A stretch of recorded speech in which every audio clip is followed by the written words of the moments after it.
Stacey, do you want to talk about the origins of She's Like the Wind? Because I think that you and Patrick actually tried to get that into other films a number of years before Dirty Dancing. Is that correct?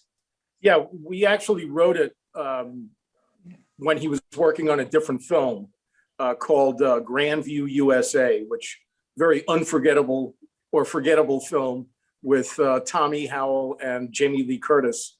And Patrick and I, whom I knew as Buddy, that was his nickname with friends and family, we lived around the block from each other. We lived 2 houses away. And he knew I was writing music for television, a lot of themes for TV shows and things like that. And he called me up and said, they're looking for songs for Grandview. I've had this idea for a song for a couple of years and I can't get anywhere with it. Do you want to work on it with me and submit it for Grandview? So I said, sure. So I said, come on over. So he lived around the block. So he came over with his guitar that evening and I was at the piano. And he played me, he had only 2 chords, C to E minor. And he sang me the first 4 lines or so. And I liked the first 2 lines very much. And I didn't like the 3rd and 4th. And I ended up replacing those. And we, over the course of a few nights, I think the turning point was when we realized that She's Like the Wind, rather than just being the opening line of the song, was also the hook and the title. Yeah. And we did a really good demo of it with him singing it. I programmed the synths and drums. I brought in a guitarist friend of mine, and my girlfriend at the time, Wendy Fraser, sang some backgrounds and then this kind of little duet part with him. It was a very good demo, and we submitted it for Grandview, and ultimately it was turned down, which turned out to be a blessing. And then it sat in a drawer for a couple of years, and he may have submitted it on another film. I wasn't aware of that. Yeah. But then he called me excitedly from North Carolina, where they were shooting Dirty Dancing. And he said, I played the demo for the director and the producers. They love it. They want it for the soundtrack. I thought that they were jerking him around a little bit like Grandview did. And he said, no, they're serious. Matter of fact, you have to call this guy Jimmy Einer. He wants to talk to you. So I spoke to Jimmy that evening, I think, and realized they were serious. And so that's how it ended up in the film. Wow. It's amazing how the material for that film was organically placed, and it seemed to be things that were around and making those choices. I mentioned before about Hungry Eyes being Frankie and the Knockouts track a number of years before. Frankie, do you want to talk a little bit about Hungry Eyes and how that eventually, in a similar way to Stacey, kind of made the film? Actually, it started off that Frankie and the Knockouts, the same Jimmy Einer that Stacey's talking about, shut his label down. His label was called Millennium Records. Frankie and the Knockouts had 2 or 3 hit records on that label, top 10 songs, Sweetheart, You're My Girl, Without You. And then he shut down because his deal with RCA went south. And so he sold us to MCA, who wanted us to sound like Night Ranger. And we know we don't want to sound like Night Ranger, so they dropped us. And 2 years had gone by, and out of the blue, all during those 2 years, I was writing songs with, various people. And I was working with this guy named David Prater down in his basement in Montclair, New Jersey. And he said, I'm working with this guy, John DiNicola, and he's got some really cool music. And why don't you take a listen to it? And I said, okay. And he played me the track of Hungry Eyes, just the track. And I said, you know what? I really like the way this track sounds. Can I talk to John and maybe see if it's okay if I put some melody and some lyric to it? And so John and I spoke, and John was, sure, go ahead and see what you got. So Hungry Eyes was really written for the next Frankie and the Knockouts, the 4th Frankie and the Knockouts record that never happened. And that was also the first song John and I ever wrote together. And we've written many, many more songs together. Obviously, Time of My Life was our, best song that we wrote that won an award-wise. But there are other songs that I like just as much as Time of My Life as a song that John and I have written. That's how Hungry Eyes was created, and through Jimmy Einer again, at 2 years later called me and basically said, I've got a little movie I'd like you to write a song for. And I said, Jimmy, I really don't have time. I'm trying to get another deal. I don't have time. He goes, make time. This is going to change your life. And I'm like, yeah, you're going to change my life. So he goes, no, I got a good feeling about this movie. And I said, what's the name of the movie? And he said, Dirty Dancing. And my hand went to my forehead and I go, oh, Jesus, Jimmy's doing porn. I'm thinking he's doing a porn flick. And he nope, this is a really good movie. And so the first person I thought about calling was John D. Nicola because of our connection. We connected with Hungry Eyes and many other songs. And so, John got the call. That's the good news. The bad news is it was for the last scene of the movie, which was 7 minutes long. So we had to write a 7-minute song. So John, you want to tell him the rest? Please, John. Welcome. Oh, yeah. Well, Jimmy had given Frankie sort of direction about what the closing scene was. We didn't see any footage or anything, but he told Frankie, the dance instructor and the girl and the wallets being stolen and he's in trouble. And so when Frankie gave me the call, we were working together already, but since it was going to be a dance song, I put a call to my friend Donnie Markowitz, who I was working with also on some other projects, because he had Drum machine, right? Drum machine, which was brand new at the time. It wasn't even a MIDI drum machine. It was a DMX, if you know what that is. So I went over to Donnie's and we basically pounded out from the description that Frankie got from Jimmy. We pounded out something that started slowly with some strings and then picked up to a tempo that they could dance to. And they referenced a Blues Brothers song. I don't remember the name of it. And they also referenced Cara, was it? Fame. Yeah, Irene Cara from Fame. What a Feeling. So those were the two references. Of course, What a Feeling made sense, but the Blues Brothers song, I couldn't wrap my head around what they wanted out of that. And so we just shedded it and came up with about 7 minutes of music. We went to that bridge and everything, and we just sent it to Frankie, and Frankie can tell you the story of where the lyric and the melody of The Time of My Life popped into his head. Yeah, please, Frankie. Basically, I took that music and I called Jimmy and I played it over the phone. And he was like, well, I really like that. I really like it. Make it a song.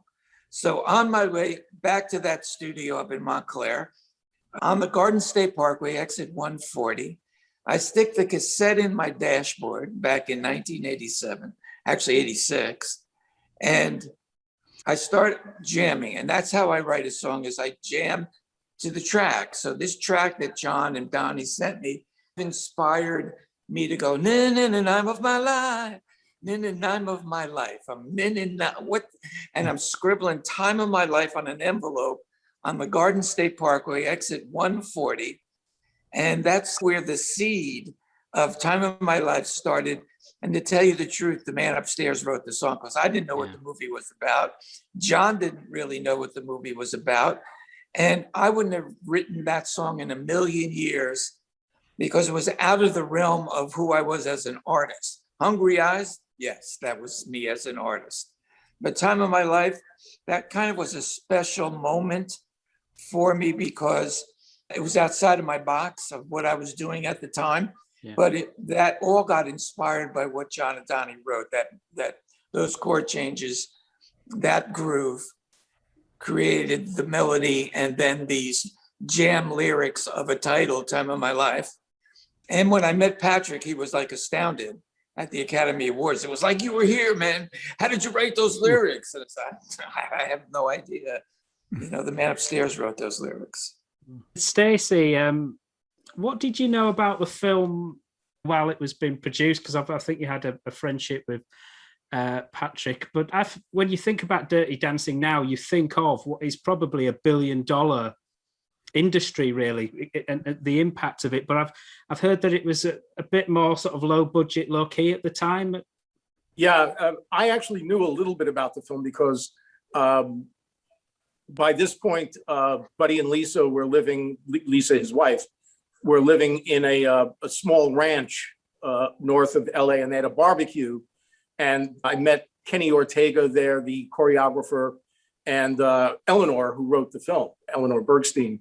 So they were telling me about it. And Eleanor was even demonstrating some of the dance moves, which was interesting. But my main business in LA was composing to picture, scoring work, not songwriting. And by this point, I'd been picked up by an excellent agency in LA as a composer, Triad Artists, which coincidentally, Patrick was with Triad as an actor, which came to be an advantage for us when we made the deal for the film. Anyway, the word on the street, because when I found out that they were going to license the song for the film, I asked around a little. I talked to my agent and he said, yeah, you'll get a couple of $1,000 for the license fee. But the word on the street is it's Vestron Pictures, which has never done a theatrical release before. And so it'll be in the theaters about a week and then it'll go straight to video and then that's it. So it'll be a nice thing on your resume. So ultimately, even when we were recording the final version of it at Michael Lloyd's studio, I was really not that excited.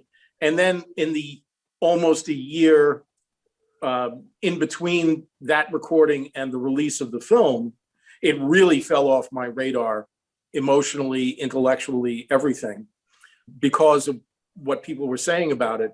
And I remember going to the cast and crew screening with Wendy, who was still my girlfriend at that time. And we walked out of it saying, that wasn't nearly as bad as everybody said it was going to be. It was actually kind of warm-hearted and good, a little cheesy in parts, but, Jerry Orbach was great, And then, when the soundtrack was first released, it was released a little bit before the film. Yeah. And, with Time of My Life as the first single, and it basically tanked because there was nothing to support it. And then the movie came out and became this sleeper hit and everything exploded. It was really remarkable how wrong everybody was about this movie. John, I understand in terms of Time of My Life, a number of artists were considered or were offered that song. But when you think of it now, Bill and Jennifer, you couldn't think of a more perfect pairing for that song. But were you aware of that? And alluding to what Frankie said, that the song was out of his wheelhouse, we really didn't know who was going to sing it at that moment. And Frankie actually sang it up an octave from where Bill Medley, well, I should say it the other way around. Bill Medley sang it an octave lower from where we presented the demo.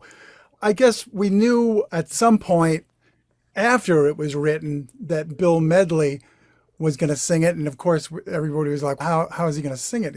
If Frankie's a tenor, he's a baritone. Of course, they dropped it down the octave.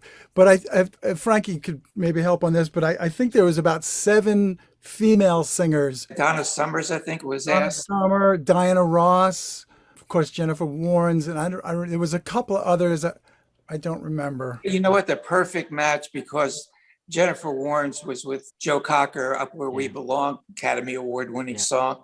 And Bill had always wanted to sing with her. And for the longest time, Bill had turned down being the vocalist on the song. He was, I believe, having a child, and he didn't want to, he was in New York, and he didn't want to come out to LA, and they kept calling him, and he kept saying no. And then they finally got Jennifer Warnes to sing, and then he was like, yeah, all right. But he was like, how the hell am I going to sing this? Because they actually filmed the movie to the demo that John and I and Donnie made. So I'm singing a tenor, Rochelle Capelli singing, who was the other duet partner with me. And they were like, come on, you've got to find where you're going to sing this. And they said, drop it down an octave. Leave it in the key of E, but drop it. So then all of a sudden you go, I've heard the time of my life. Okay. That kind of connected that he could drop it down that octave and do his Bill Medley, which when you look back at the movie and you think of a contemporary movie that was trying to depict 1964, that's when Bill Medley and the Righteous Brothers were really popular. Yeah. And so he was the thread that connected this commercially pop contemporary song to the past. And I think the culmination of Patrick, Jennifer, Bill, and Diane, and all of the movie itself, you take one of those elements out, and I don't think you have the same Dirty Dancing movie. I don't think you have the phenomenon. Knowing Patrick and Buddy very well, he said to me at one point, he said, "You should have heard the original demo. It was so much better than that final version that was done." He loved the demo. They changed. We had a synth bass, like an RX. What are those? What are those? Something. DX7. Yeah, DX7. DX7 was the synth. It was more of boom, boom, boom, boom, boom, boom, boom, which was contemporary at the time.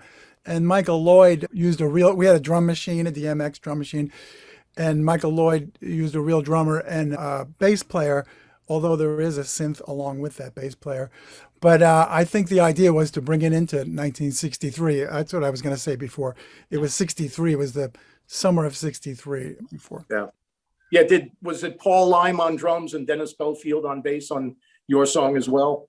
I know that was the two of them on She's Like the Wind. I believe it was. I always thought it was Abraham Laboriel, but Michael Lloyd set me straight not so long ago. Yeah, I think it was Dennis, who lives here now, and as does Paul Lime. Yeah. So it's funny how they got demo-itis listening to these demos. And even Eleanor Bergstein, the writer of the movie today, will say to you, I love what Bill and Jennifer did, but my favorite is when Frankie sang it. It was the first time they heard it. They had listened to 149 songs to that point, and Time of My Life was the 150th song, and they were getting ready to film to a Lionel Richie track. And I think they had done some choreography to it. And somebody walked in and said, "Hey, wait a minute, we got one more cassette." And they said, "We might as well take a listen to it and see what the hell it is." So they played it, and then Kenny Ortega, I think, was like, "Is it because it's the last cassette? But I really like this song." Yeah, the demo-itis was on She's Like the Wind as well. Michael had hired a synth player, keyboard player for the session, Stuart Levine. I know all these names because I was there. Jimmy Einer was there, and Stuart was doing the synthesizer parts, and he turned to me and he said, "That just doesn't sound right. What did you do on the demo?" And I said, "I used my Oberheim 8, OB8, as was known." And he said, "Where is it?" And I said, "It's 10 minutes away." And he said, "Go get it." So I ran down to my apartment, brought it back, and I ended up recreating all the synth parts that I did on the demo. Makes So, sense. yeah, Makes because sense. You can sometimes that's what makes the song, and Yeah. you can't get around it. yeah, and the I think I'm sorry. I No, no, learned go ahead. recently that we were one of the only duets that was submitted. Did You you were the only duet only duet? wow. Yeah. that was submitted for that scene. Yeah. I was told early on that I was supposed to sing Hungry Eyes. Jimmy had said, "Well, why don't you sing Hungry Eyes?" And they really liked the Hungry Eyes. And then we found out, John and I went to look at another scene, and they were asking about the BPMs. "What are the BPMs for Hungry Eyes?" Because Eric's having a hard time. So what are you talking about? "I'm going to record it on Monday." Oh, Bob Summers just, took Eric Carmen on, and he's going to sing it. I said, "Okay, it's great. I mean, Eric's a great singer. Raspberry's really cool. But somebody should have told me, because now I got egg in my face with all my players, and what am I supposed to do?" And basically the answer was, "Just be happy you got a song in a movie." Yeah. I said, "I'm happy." By the way, I have to give a shout out to John's Moby Grape t-shirt. Oh, 805 is you one of the figured it greatest. out, huh? Well, did you see the patch, or did you No, just I didn't know? see the patch. I just from saw the it. title. And it happens to be my favorite Moby Grape song. So Yeah. that's That's right. I forgot you're a Moby Grape fan. Yeah, huge. He's a graper. Graper. Make America grape again. That's great. Stacey, I have to get you the Peter Lewis record that I did here. Yeah, I'd love to hear that. Yeah. I'd love to hear Talented Yeah. dude. He should be like Neil Young. He should be Oh. known like Neil Young, I think. that. Yeah. Frankie and John, I mean, it'd be good to talk about the post-release of the soundtrack and the film and how that just took off. And obviously, the Academy Award as well. And that must be this recognition of success. And then there's an Academy Award, which kind of takes it up to the crowning achievement. How did that feel, especially after the time you'd had in Frankie and the Knockouts as well, and getting to what is kind of almost the pinnacle as a songwriter? Yeah. Do you want to talk about it first, John? You want me to? You go ahead. Back in the day, for me, my dad was an opera singer, so there was always music going on. I was just fighting not to sound too Italian, hitting up Italian notes. And so, my dream was maybe one day hear myself sing on the radio. That would have been like a big accomplishment for me as a songwriter, as a young kid.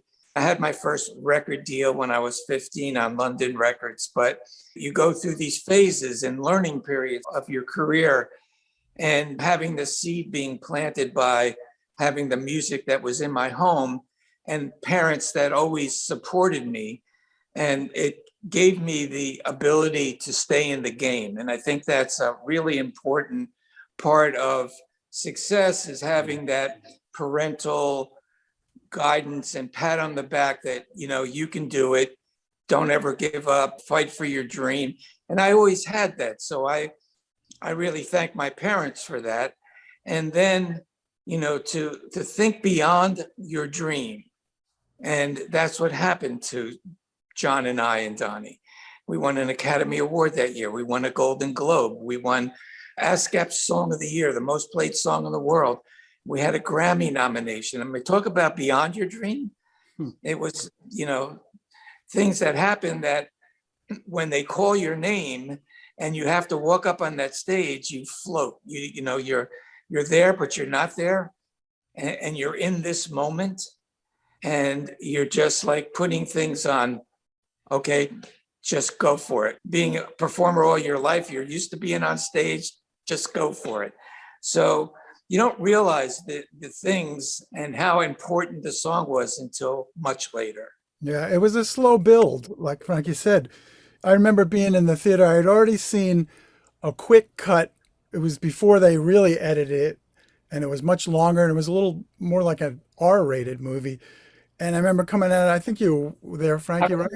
Yeah. And it was like, oh, all right, I guess. But then they cut it up and made the perfect edits, and it flowed much better. But you still, it's an intangible. You don't know how this is going to take off. And I remember one of the first weekends it was in the theaters. I was living on 83rd Street at that moment, and I went to the theater, and it was pretty crowded. But when the whole movie was over, people looked excited. But I saw the people directly in front of me sitting and waiting for the titles to go down. And then they went, and as soon as The Time of My Life came out, they went, oh, that's the song. That's it, The Time of My Life. That's when I knew maybe we have something here. As Frankie and I have spoken before, first the movie pushed the song, and then the song got momentum, and it kind of pushed the movie. So it was a kind of a once in a lifetime experience, really. I mean, I don't know if, I guess it'll happen again sometime, somewhere. Maybe it happened, I guess, with The Bodyguard or whatever. But the way with streaming and all that stuff, I'm not sure you'll ever have a similar experience with a song. They don't sell CDs anymore, so you're not going to sell 55 million CDs. Right. 55 million streams, you're going to get about 40 cents. $900. Yeah, about $5 too. Stacy was right in saying that they were going to put the movie out, because I had heard the same thing. It was going to come out for a couple of weeks and go directly to DVD. And within Actually, those VHS, DVD wasn't even invented yet. All right. correct. And within that 2-week period, there was, I think, 300,000 records back ordered.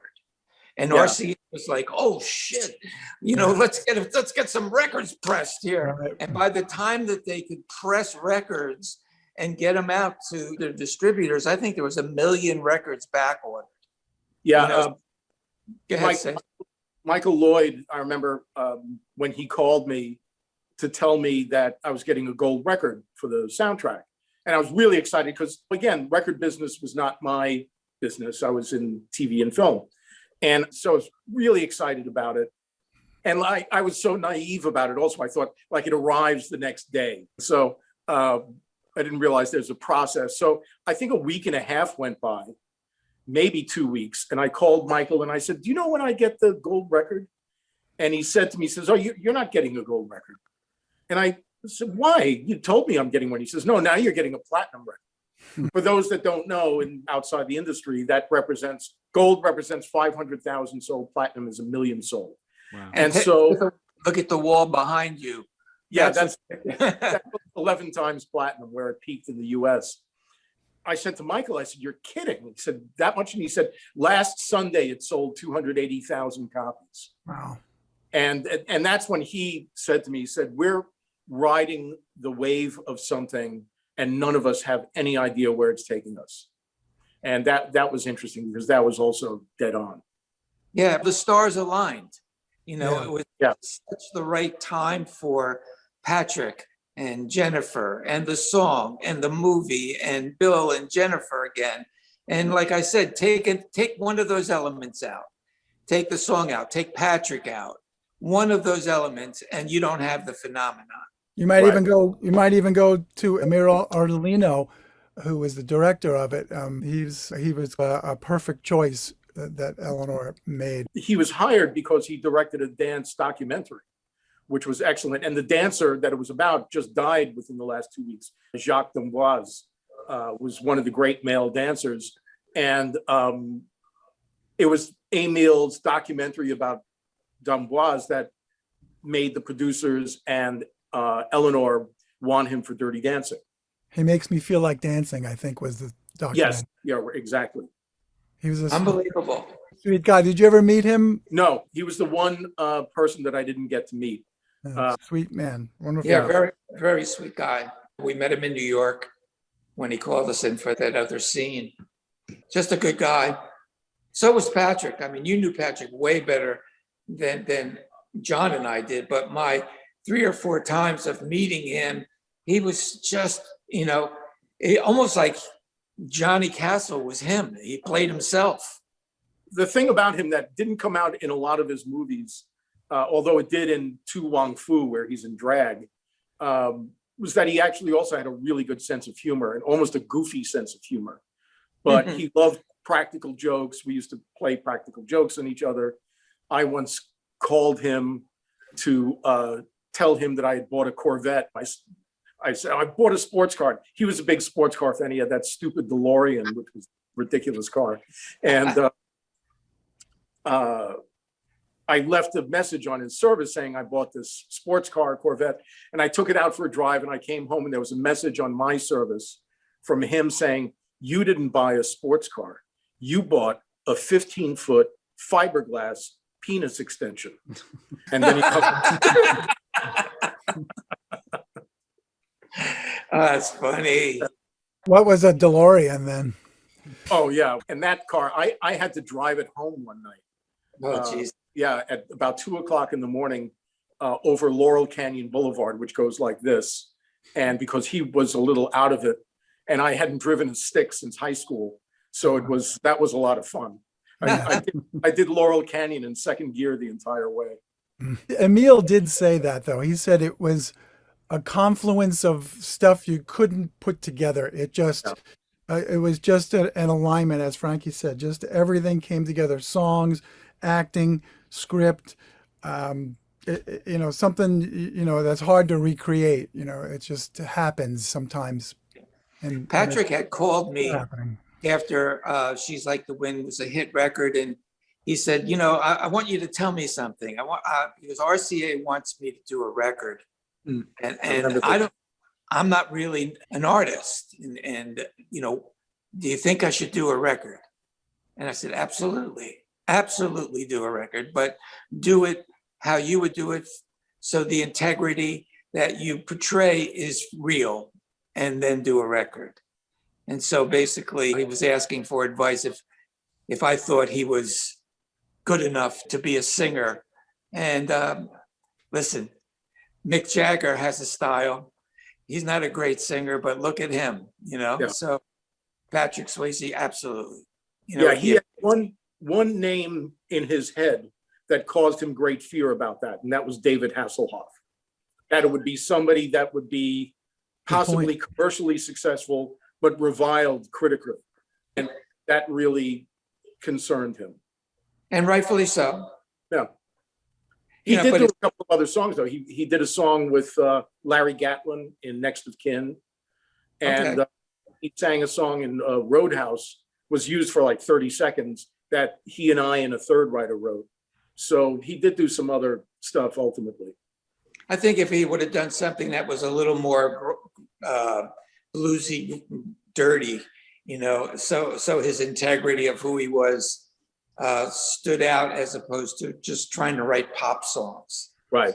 Now, he might have made the right decision though, because it is very difficult for an actor to get credibility in a pop world. I mean, I can't think of anybody really. Kevin Bacon is trying. He has a band. Still very There's difficult. probably somebody out there that we're not thinking of, but it's not easy. Like, Rick Springfield.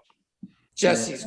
yeah, But he was a singer before he was an actor. Didn't he gain fame as a soap opera actor? Yeah. It's a little different. I mean, but when you're on the big screen in some big movies, I don't know. I just think people aren't that quick to embrace. The other thing that happens is when you have a tremendous success, people love, there's a great line from a song that Mose Allison sang, where it says, why people tear the seams from anyone's dreams is over my head. You have a huge success like Buddy did, and all of a sudden there's a target painted on your back. Because I remember when the reviews of Roadhouse came out, which is now a cult film that's still incredibly popular, but it was torn to pieces. And even his performance in Ghost, which is a great movie. I love Ghost. I think it was, for me, a better movie. When he's leaping from subway car to subway car, he looks too much like a dancer. He doesn't look like whatever he was supposed to be, a stockbroker. So that's what he was up against. And I know it wore on him personally. It absolutely did. Makes sense. Stacey, is there anything that you'd like to mention in relation to your current activities that you'd like to sort of highlight? Yeah, sure. Well, one thing, when I moved to Nashville years back, I got very involved in the arts community here and got involved with Nashville Film Festival, then Leadership Music, Nashville Opera, and I've had the honor, I'm now in my 5th board presidency of the Nashville Opera Guild. I was president of the opera 2 years ago, and actually served 4 years as an elected official here in Tennessee as well, which was a hoot, let me tell you. But about 5.5 years ago, I discovered black and white photography as first a hobby, and now it's actually turned into something where I had a gallery show downtown Nashville 2 years ago. Four of my pieces have sold at pretty good prices, and I'm actually having a meeting at the gallery this Friday to discuss a second show and new prints of stuff I shot in Berlin and London. That's been a whole other thing. And we called the show that I had at the gallery Second Act, because that summed it up. And that's been really fun. Cool. So for me, in the past 4 or 5 years, I've been producing different shows. And the most recent show is a kind of a celebration or a tribute to Taylor Simon King, James Taylor, Carly Simon, Carole King. And so what I did was, a friend of mine owns a supper club here in Asbury Park in New Jersey, where I'm from here. And he said, take the club, bring the group in, because I wanted to do a video. And so I filmed them, nobody in the club, because obviously you had a pandemic going on. And so I filmed them playing like 9 or 10 songs, and I was going to do an EPK, which I did, an electronic press kit. I thought, you know what, this came out so good that maybe I can make it into a streaming event and then call different charities and see if they would like to stream it and raise money for some charities. About 3 weeks ago, I did one for the First Responders Children's Foundation. We played the show. I had a 7-time Emmy Award winning host interview the singers and talk about the songs and then go into a song. So there was about 45, 50 minutes with these little interviews in between. And so we raised a decent amount of money. And so now on June 17th, we're doing one for autism. So if you go to TaylorSimonKing.com, you can purchase a ticket. It's $15. Autism is the charity that we're working with this in June. And June is Autism Month. And it's called The Longest Day, which is June 17th. I guess that's the longest day of the year. All right. John, you've been raising money for a great cause with the CD as well. I think you're talking about the Frankie and I have the demos. Yeah. Which actually you should talk about that, Frank. After Patrick passed, I was really like scratching my head, like, what can I do to help? And so I found out that Lisa Swayze was working with the Pancreatic Cancer Action Network. And so I called in a cold call, and I got Pamela Acosta, and she was the one who started the foundation and the charity. And the Pancreatic Cancer Action Network is the largest charity for pancreatic cancer in the world. So I said, we have these demos, Time of My Life, Hungry Eyes, and John and I have this other song called Someone Like You that's in the stage play Dirty Dancing. I'd like to put them on a CD and sell them and see if we can raise some money for pancreatic cancer. So we've raised about $20,000 Wow. for selling those demos. And I just say, own a piece of history, the music that Patrick and Jennifer actually danced to. Yeah. And so that's what John and I are doing together. I've been You're a I've solo artist, actually- aren't you now? You've got solo work? because of the position that the Dirty Dancing songs put us in. I was able to start a small imprint label, and so I've been working with more indie artists. One of them ended up being Maroon 5, although that came later. They were called Kara's Flowers. Yeah. So I've been doing that, and then after years of always thinking for another singer or writing for an artist and getting into people's heads, I think it came about because of another song Frank and I wrote that was in Avenging Angelo, Sylvester Stallone movie, and Steve Holy sang it in the movie, but it never was released as a song. And so I wanted to take that song, it's called You're the Only One, and I wanted to redo it in a way to put it out there again. Maybe somebody else would pick it up again, get into other people's heads. And then when it came time to find somebody to sing it, I had a new studio here in the barn, and I threw my voice down on it, and people responded pretty well to it. And so after being in the business for 45 years, whatever it is, I decided to do a record of original stuff, mostly songs that I had already written that, say, John Waite sang or Eddie Money sang or people like that. And then there were some songs that I thought could have been done or been hits, some of them with Frankie, some of them with other writers. So it's called The Why Because, and it's a lot of right behind John. right here, yeah, right here. The Why Because. Pull that bad boy out. John actually does a version of Hungry Eyes on this record that went to number 25 on the charts. Wow. It is really cool. And I'm like, geez. Billboard mentioned that. They said Dirty Dancing still 35 years later, still spawning top 20 hits, which was quite an achievement, quite a headline for Billboard. But I'm now just finishing my second record, and this is all songs that I've written now for myself, which is the most fun I've had in the music business, because it's telling me who I am as an artist, which, is a good thing to find out. after all these years. Pretty cool stuff, John. Really cool. An honor, really, to hear how the music that you all made has touched people's lives all those years ago, still does, and in a way even more now, as well as hearing that you're still very much active and out there and still being creative today. Awesome. Awesome. All right. Thank you so much, guys. It's much Always appreciated. a pleasure, guys. Yeah, Yeah. great. Thank you, Frankie and John. See you.